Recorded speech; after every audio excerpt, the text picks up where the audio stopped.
¿A cuántos de aquí les gusta el ají o la comida picante? ¿Sí?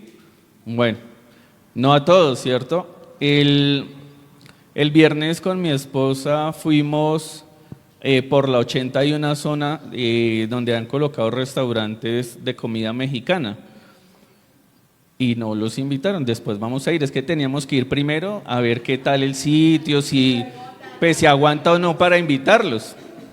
Y resulta que pues por lo general uno cree que la comida mexicana pues siempre es picante y no es así, por lo menos no acá en Colombia. Ellos pues preparan la comida y le dan a uno la opción de escoger si quiere o no el picante. Allí vimos una tienda que es especializada en todos los tipos de picante, desde el más suave hasta el más poderoso. Nos decía el muchacho que es el más fuerte del mundo. ¿Por qué entramos allí? Porque un amigo le gusta mucho el picante. Entonces ya hemos ido a ciertos restaurantes a comer pues algo picante y él pasa la prueba, o sea, él come y como si nada y no, yo aunque me gusta el picante, pero sí, ese nivel no llego hasta allá. Diríamos, pues uno es masoquista, ¿cierto? Porque pensemos un momento qué efecto hace el picante, entonces quema o siente uno ese picor y ese calor en la lengua, ¿cierto? La garganta se siente como si uno tuviera ahí fuego, duele el estómago, la respiración, o sea, es horrible. Cuando el picante es así absurdo y uno diría, pues eso es masoquista, ¿cierto? Pero al que le gusta, como dice el dicho, le sabe. Y aunque pueda que uno se pique y pueda que sea complicado en ese momento, cuando ya pasa otra vez la sensación, vuelve y uno le echa su picantico, ¿cierto? Y entonces ustedes dirán, bueno, ¿y eso qué tiene que ver aquí con la enseñanza? Pues tiene que ver mucho, y es que cuando nos gusta algo y cuando nosotros estamos comprometidos con algo, pues a pesar de que de pronto ocasione en nosotros algún efecto, pues nosotros seguimos en pos de eso, ¿cierto? Y por eso el ejemplo del picante, porque aunque nos pica, pues nos gusta y seguimos aplicándole picante a la comida o a lo que estemos allí disgustando. Quiero entrar un poco en contexto con el texto de hoy, y es Ezequiel fue un profeta en el Antiguo Testamento, y él en el tiempo en el que él empieza, llamemos ese llamado, porque Dios hace el llamado a Ezequiel, ellos están en cautiverio. El pueblo de Israel, recordemos que ellos salieron de la esclavitud de Egipto y ellos estuvieron pues un buen tiempo allí en la ciudad prometida, ¿cierto? Pero resulta que empezaron ellos a mezclarse con otras culturas y eso ocasionó la ira de Dios, porque su pueblo se estaba apartando. Pensémoslo como cuando nosotros tenemos o como padres le damos de pronto a nuestros hijos unos tenis nuevos y uno se los da y uno les dice, los tiene que cuidar, manténganlos limpios, ¿cierto? Uno se esforzó pues por darle esos tenis y a los 5 minutos uno los ve allá jugando fútbol, pegándole a la pelota, cosas, y más se demoró uno en ir y comprar los tenis que ellos ya tenerlos pelados, ¿cierto? Y uno dice, pero ese esfuerzo mío por comprarle algo bueno y no lo cuida. Pero resulta que Dios sacó a su pueblo y le dio algo mejor, pero ellos prefirieron seguir en viejas costumbres y el caso es que Dios hace una advertencia y ellos se van cautivos y se van a Babilonia. Allí es donde están cautivos y en ese cautiverio, Dios busca a Ezequiel. Ustedes les invito a que puedan leer los primeros capítulos de Ezequiel. Inicia con una visión que Dios le da, que hace parte del texto que estamos leyendo aquí. Pero resulta que en ese momento ellos estaban allí en cautiverio en Babilonia y Dios se acerca a Ezequiel y le dice que lo va a enviar a su pueblo y que su pueblo es rebelde y que su pueblo es de duro corazón. Y miremos nuevamente en nuestro texto, en el capítulo 3 y en el versículo 2 dice: así que abrí la boca para tratar de comerme el rollo. Me insistió otra vez: hijo de hombre, buen provecho, cómete con ganas y llena tu estómago con el rollo que te doy. Así que me lo comí, en la boca me sabió como la miel. Ese rollo, ese texto que está hablando acá, hace referencia a la voz de Dios, a lo que es a su palabra. Y según el texto, ¿qué estaba haciendo Ezequiel con el rollo? Comiéndoselo, ¿cierto? Dijo que se lo comió y que fue agradable. Cuando ingerimos nosotros un alimento, el alimento ya hace parte de nuestro sistema, ¿cierto? O sea, está en nosotros y pues sigue todo su proceso biológico. Pero quiere decir que en ese momento la palabra de Dios estaba en Ezequiel, ¿cierto? Y él fue llamado y le dice: te voy a enviar a un pueblo que es de dura cerviz, a un pueblo que es rebelde. Pensemos en algún momento, si a nosotros nos dicen tienes que ir y llevarle la palabra a una persona que nosotros sabemos que o se apartó o que no está en los caminos del Señor y que se opone rotundamente a que lo hagamos. ¿Cuál sería nuestra posición?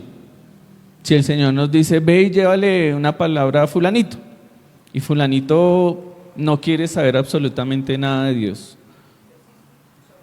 Tenemos nosotros dos opciones, ¿cierto? O hacerle caso a Dios, y aunque sabemos que es de duro corazón y de dura cerviz, ir a hacerlo, o podemos decir: pero yo para qué voy si él ni me va a escuchar, ¿cierto? De antemano Dios le está diciendo a Ezequiel que no lo van a escuchar. Lo leíamos y decía que su pueblo era terco, pero que lo iba a hacer a él más terco.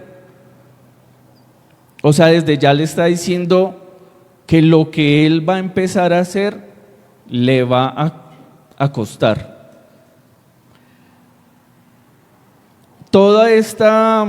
Estos domingos de este mes hemos visto en los textos que se han tocado, el tema principal conforme a nuestra visión y misión, ¿cierto?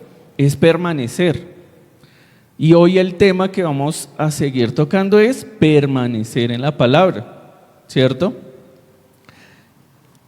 Y de permanecer me surgieron dos preguntas, y es: ¿por qué hay que permanecer? Primero. Segundo, ¿cuesta permanecer? Y vamos a tratar entonces, con lo que vamos a ver hoy, de despejar esas dos inquietudes. ¿Cuesta permanecer? ¿Y por qué hemos de permanecer? Ya vimos que en este contexto el pueblo de Israel está apartado, está en cautiverio, y dice la palabra que era de duro corazón. No sé si a usted le ha pasado en algún momento de su vida donde usted decide endurecer su corazón. O sea, donde usted decide: yo me voy a blindar para evitar que me lastime, ¿cierto? O yo voy a tratar de ser duro. Antes de conocer al Señor, pues los que saben y los que no, pues vuelvo y les recuerdo yo era metalero, entonces yo tenía mi pelo largo, andaba de negro y siempre mi pensar era endurecer mi corazón, porque de esa forma pues no me iban a lastimar y iba a ser yo malo, mostrarme malo, ¿cierto? Y aunque lo trataba, pues no lo lograba. Y hoy entiendo que el Señor siempre está pendiente de todos. Él nos está llamando, ¿cierto? Dice Apocalipsis que Él golpea la puerta y que Él nos hace una invitación para Él poder entrar, o sea, que le permitamos entrar. Y mucho tiempo pues yo estuve rehusándome a esa invitación. Pero cuando tuve que pasar por una situación complicada en la que yo dije, bueno, o acabo con mi vida o doy ese chance a poder escuchar de eso que me habían estado hablando hace mucho tiempo. Mi tía, que es la pastora Jackie, y en ese momento también el pastor Orlando, ellos iban, oraban, me hablaban y yo, ay, qué charrera esta gente. Y ellos hubieran podido haber dicho, pues ya lo dejamos, sacudo los pies y sigo. Pero ellos, sí, no, nada, no ofrecíamos nada. Pero ellos decidieron persistir, ¿cierto? Entonces, Ezequiel ya tenía una misión. Y lo invito a que lea todo Ezequiel cuando es larguito, pero yo les confieso, la lectura me cuesta muchísimo. Entonces yo lo que hago es que son audios y estoy escuchando el audio y pues el Señor en ello me muestra muchas cosas.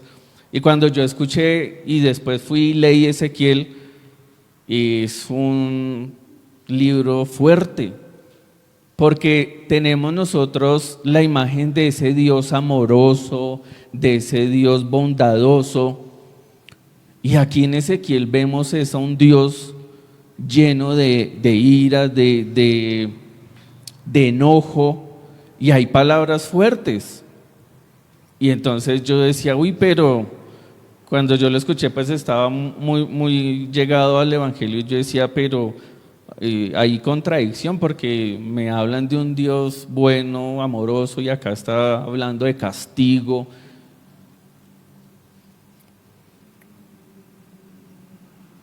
Pero cuando los lunes hacemos devocional con mi esposa, estamos en Proverbios y en una de ellas vemos que la reprensión o la corrección es importante.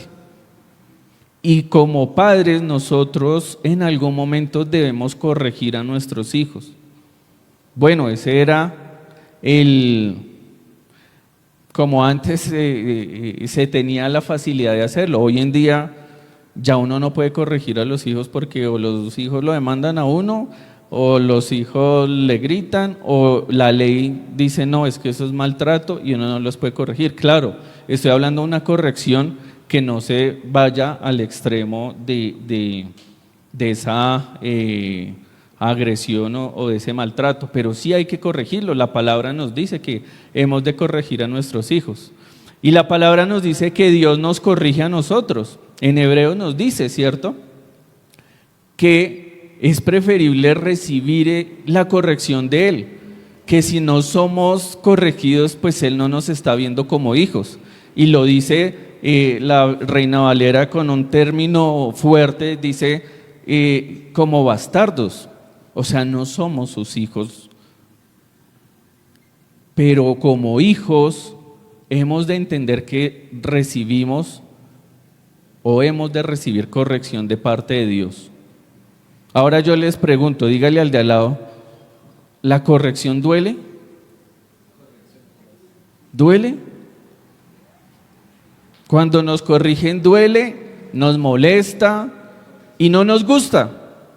Os levante la mano el que le gusta que lo corrijan. Pues ninguno. ¿Sí? ¿Les gusta? Ah, bueno. No, a mí no me gusta que me corrijan. Y obvio cuando en nuestro corazón hay orgullo, hay altivez, menos. Porque es que nos creemos más y cuando llega alguien que nos corrige nos dice, venga, eso está mal, ¿usted qué está hablando? Es que, ¿cierto?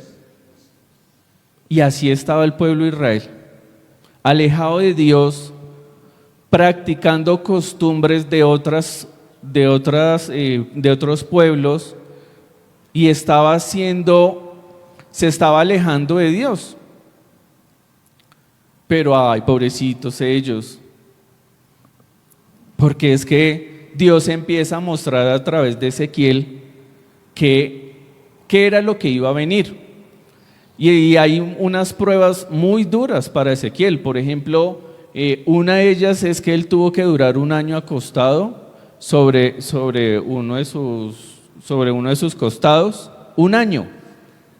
Él no se podía levantar, nada. Él tenía que estarse ahí acostado porque estaba representando lo que iba a sucederle al pueblo de Israel. Él tenía que comer ahí.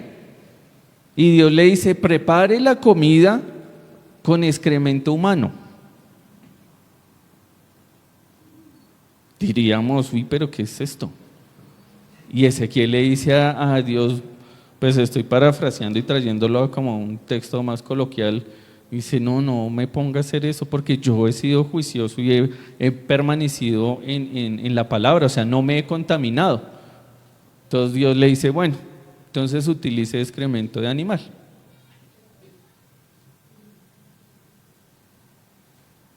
Y después él tenía que preparar su alimento con eso. Porque estaba, imaginémonos, él está... Sí, como... O sea, no comerlo, perdón, sí, lo entendieron así, no comerlo, sino que él tenía que utilizar, pues ese es como combustible, pues perdón, no hice la claridad, pero igual, o sea, pongámonos en ese momento, pensemos que vamos a ir, no sé, a un campamento y que nos toca preparar la comida. Hoy en día, ¿qué hacen? Pues ya hay unas estufitas que están diseñadas para los campamentos, ¿cierto? Pero él ahí lo que tenía que hacer es que ahí en el excremento tenía que colocar su vasijita y comer, pero igual tenía que calentarlo.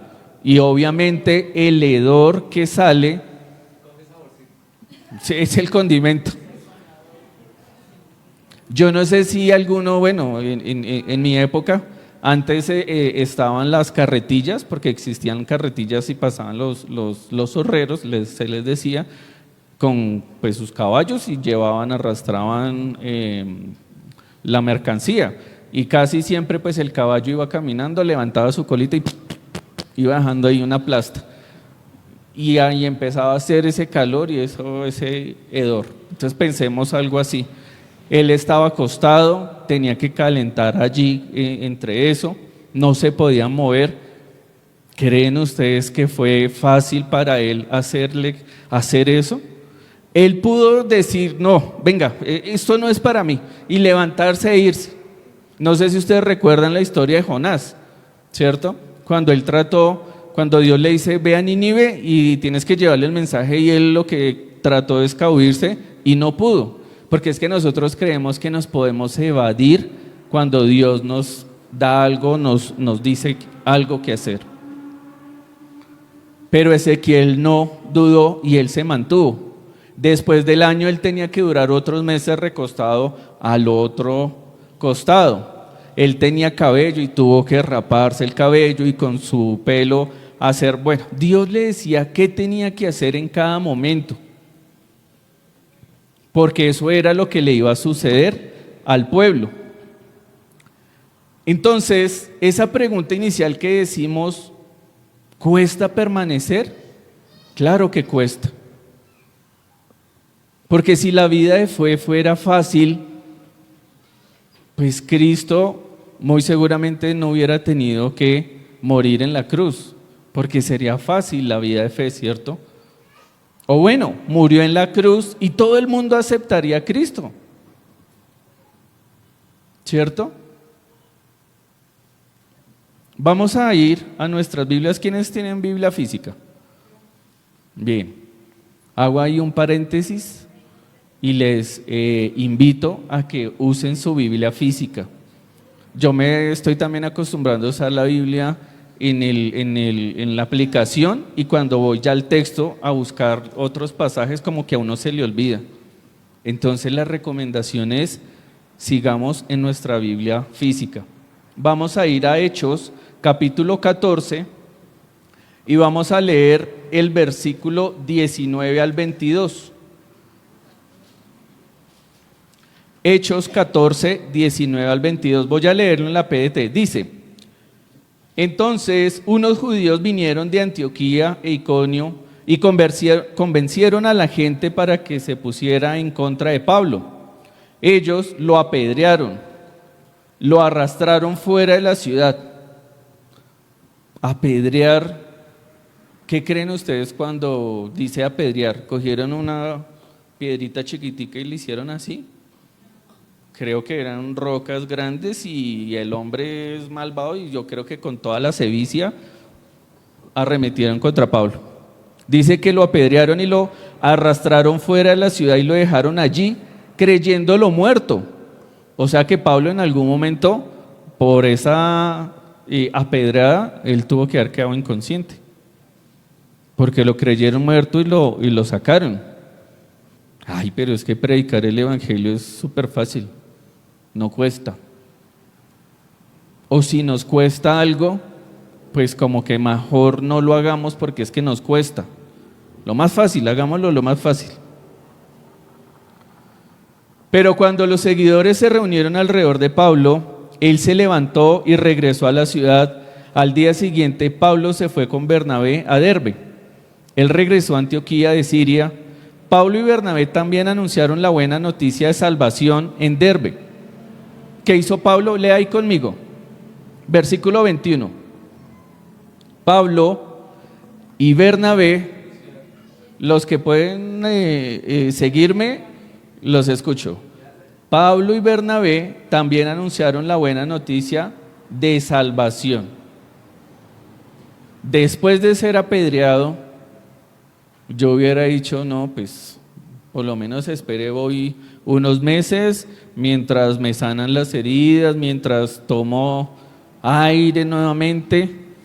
No, él se levantó y siguió. Claro, pudo haber pasado algún tiempo, pero no era mucho. ¿Y qué dijo? Que anunciaron la buena noticia.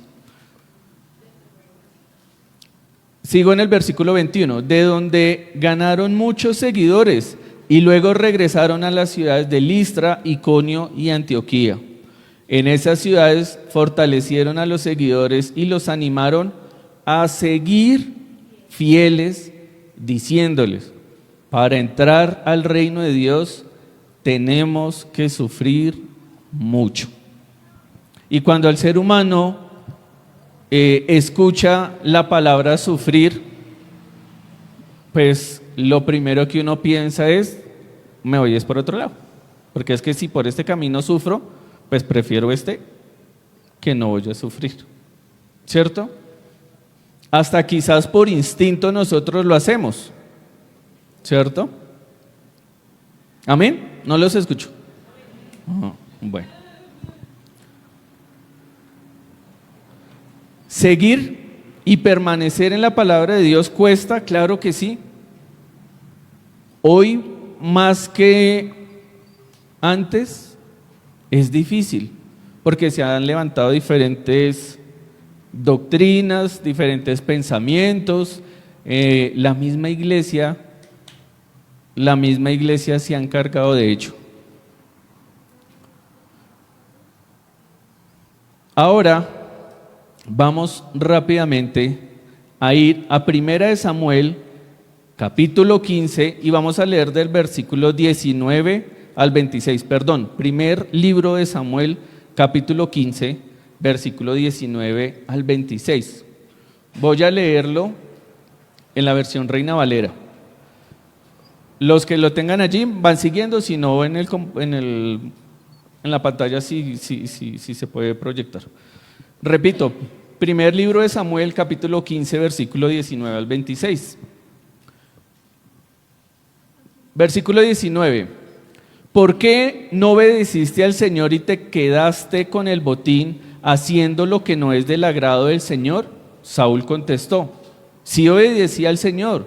Fui a donde me envió el Señor y destruí a los amalecitas y traje al rey Agag. Y los soldados tomaron las mejores ovejas y ganado para sacrificarlos al Señor su Dios en Gilgal. Pero Samuel dijo: ¿qué complace más al Señor? ¿Sacrificios que deben quemarse completamente y otros sacrificios? ¿U obedecer los mandatos del Señor? Es mejor obedecerle que ofrecerle sacrificios. Es mejor obedecer que ofrecer la grasa de los carneros. Negarse a obedecerlo es tan malo como la brujería. Ser tercos y hacer voluntad propia es como el pecado de adorar ídolos. Tú te negaste a obedecer el mandato del Señor, por eso Él ahora se niega a aceptarte como rey. Entonces Saúl le dijo a Samuel: he pecado, no obedecí los mandatos del Señor ni hice lo que me dijiste. Tenía miedo del pueblo y les hice caso. Ahora te ruego que me perdones por haber pecado. Ven conmigo para que rindas culto al Señor. Pero Samuel le dijo a Saúl: no regresaré contigo. Rechazaste el mandato del Señor y ahora el Señor te rechaza como rey de Israel.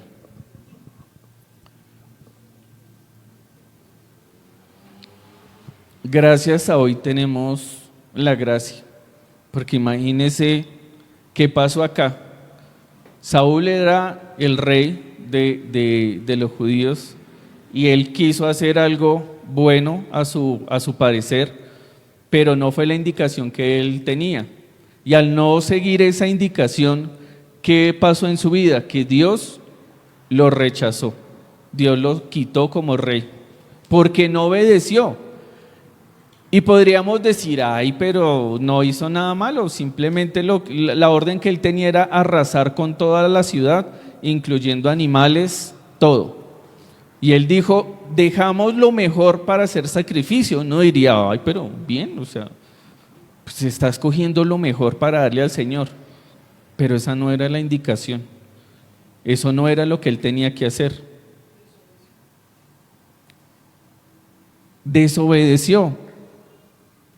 Ahora yo les pregunto, pregúntele usted ahí al de lado: ¿es fácil obedecer o es fácil desobedecer? Es más fácil desobedecer que obedecer, ¿cierto? Y por lo general el ser humano tiende a ello, ¿cierto?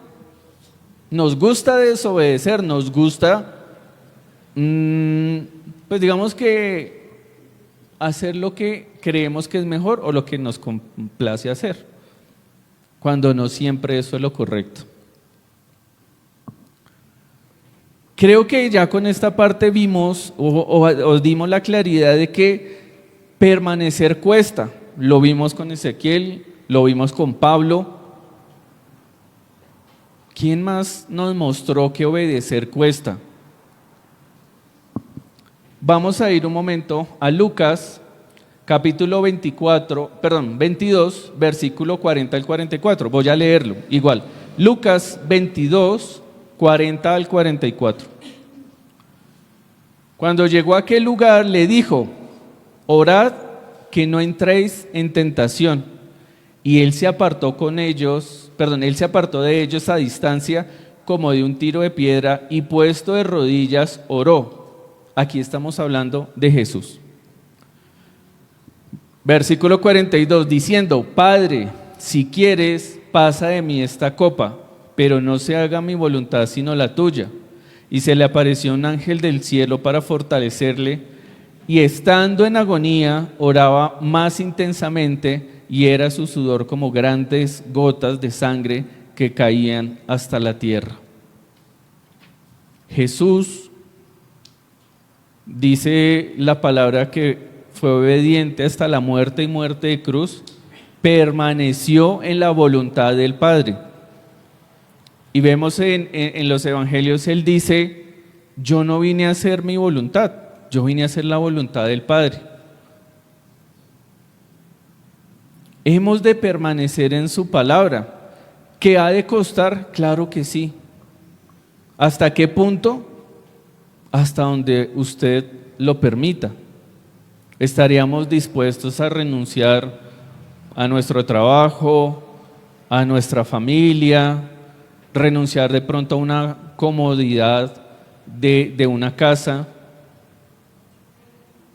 Si el Señor a alguien acá lo llevara a otras ciudades a evangelizar en plan misionero, ¿estaríamos dispuestos a dejar nuestras comodidades aquí, de pronto, no sé, ir a la selva a predicarle allí a los nativos? Hay gente que se ha ido a África a predicar, dejando familia, dejando todo. ¿Lo haríamos o le diríamos: no, eso es mucho, yo más bien predico aquí a los de mi casa o en el barrio? El Señor mostró su fidelidad y mostró que Él permaneció. Buscando la definición en el griego de permanecer, también significa morada. Y morada es cuando yo estoy en alguien, ¿cierto? O en algo. O sea, mi morada. Cuando estoy con mi esposa y estamos en nuestro hogar, esa es nuestra morada, ¿cierto? Y ahora en la palabra, ¿quién es nuestra morada? ¿Qué vino a hacer Cristo? Él también pudo haber dicho: es que esta humanidad no lo merece, y lo dice la palabra.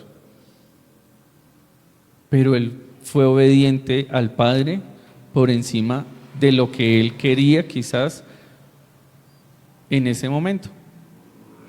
Pero ¿qué quiso Él? Agradarle al Padre. Ahora hoy yo le pregunto a usted: ¿qué quiere hacer usted? ¿A quién quiere agradar? ¿Al hombre o a Dios? Si de pronto en nuestro trabajo somos rechazados porque decimos que somos cristianos, o nos da pena decir que somos cristianos para que no nos rechacen, o aún en la familia: no, es que yo no soy cristiano, yo no digo, porque es que el cristiano es el que es mojigato, el que no va a fiestas, el que no toma, el que no, ¿cierto?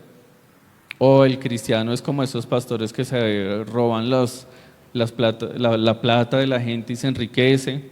Y por eso preferimos decir: no, yo no soy cristiano, porque ya somos tildados de ladrones y de mojigatos. ¿Por qué? Porque muchos se han encargado de llevar una falsa enseñanza o hacer algo que no está de acuerdo a lo que la palabra dice, o lo contrario, toman la palabra para manipular y para hacer lo que les parece correcto. Con esto, ya para ir terminando, entonces, ¿por qué debemos de permanecer? Si permanecer cuesta, si permanecer en la palabra nos va a traer un esfuerzo, si nos va a traer pruebas, si nos va a traer angustias, si nos va a traer... Dios, cuando le hace llamado a Ezequiel, Él le dice que el pueblo lo va a rechazar, pero que tranquilo, que confíe, que no tema. No sé si eso le recuerde algo o nos recuerde algo. Cuando el Señor en Mateo 28 dice: vayan y hagan discípulos, ¿cierto? Y Él dice que Él va a estar con nosotros hasta el último día, ¿cierto? El pueblo de Israel en ese momento en la cautividad, ¿qué era lo que decía? Eso lo encontramos en Ezequiel capítulo 8, si lo quieren leer, y ellos decían: el Señor se ha olvidado de mí, o el Señor se ha olvidado de nosotros, ya no está aquí. ¿Cuántos de nosotros en nuestra vida, cuando pasamos por alguna prueba, alguna dificultad, decimos: estamos solos, estamos llevando esta carga solos porque el Señor nos abandonó, nos dejó, cuando Él prometió que iba a estar con nosotros? Entonces, ¿por qué hemos de permanecer? Voy a leerlo rápidamente. Juan capítulo 8, versículo 31, voy a leerlo en Reina Valera. Entonces Jesús dijo a los judíos que habían creído en Él: si ustedes permanecen en mi palabra, serán verdaderamente mis discípulos. Tengo que permanecer en la palabra del Señor para ser su discípulo. ¿Quieren ser ustedes discípulos? ¿Se consideran discípulos hoy? No escucho. ¿Solo uno? Juan capítulo 15, versículo 5. Yo soy la vid y ustedes son los pámpanos. El que permanece en mí, yo en él, este lleva mucho fruto, porque separados de mí ustedes nada pueden hacer. O sea que permanecer en la palabra nos va a significar que vamos a estar con Él y que vamos a poder llevar fruto. Vemos también su amor. O sea que permanecer en Él, aunque cuesta, y aunque en algún momento pensaremos en volver atrás, Él nos ha dicho que confiemos. Dice en Juan: en el mundo tendréis aflicción, pero confiad, yo he vencido al mundo. Eso es permanecer, en saber de que si su palabra nos dice que Él va a estar con nosotros, no importa la situación que estemos, no importa si no tenemos trabajo, no importa si estamos pasando por una enfermedad difícil, no importa si el médico ya nos dijo: no, es que usted ya no va a vivir, no importa si nuestra familia nos hace a un lado, no importa, porque tenemos una promesa que Él nos ha dado. El título de esta enseñanza es: no desista, valdrá la pena. ¿Dónde valdrá la pena? ¿Dónde veremos ese fruto? Claro, cuando vamos y llevamos la palabra y otros vienen a Cristo, ese es el fruto. Pero ¿dónde veremos que todo esto valió la pena? Que el esfuerzo, que el resistir, el permanecer, cuando estemos en la presencia del Señor. Porque esos que han decidido no creer, no van a disfrutarlo. Sí, yo sé que aquí llevar la vida de fe es difícil, y no solo por las pruebas, es porque el mundo hoy también nos está enseñando otro tipo de evangelio. Entonces el permanecer no es decir: ay, sí, yo soy cristiano. No, el permanecer es lo que dice Dios aquí en su palabra. ¿Cómo debo yo de comportarme como persona, como esposo, como miembro del cuerpo de Cristo? ¿Cómo debe ser mi relación con el Señor, con mi prójimo? Todo lo dice su palabra. Permanecer, y que esa palabra sea nuestra morada, como hizo Ezequiel. Ese rollo que es esta su palabra debe estar en nosotros y ser dulce, así sea amarga para otros, pero para nosotros debe ser dulce. Póngase en pie.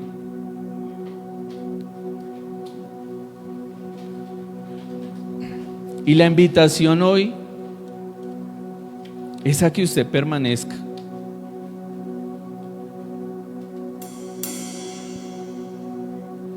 La invitación hoy es a que usted evalúe: